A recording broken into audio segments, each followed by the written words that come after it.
Do you want to know what it is?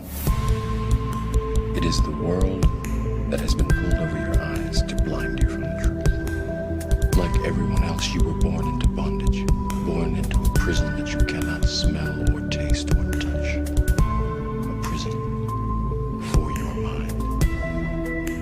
Unfortunately, no one can be told what the Matrix is.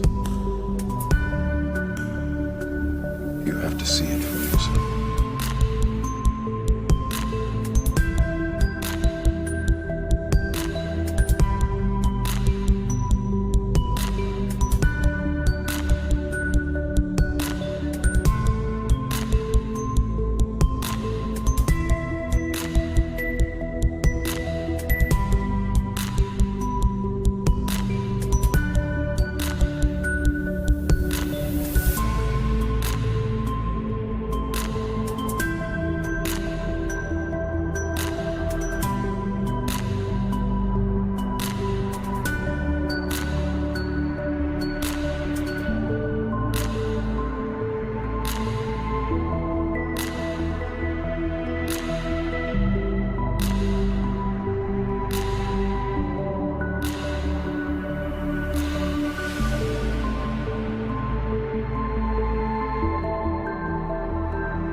It is better to trust in the Lord than to put confidence in man.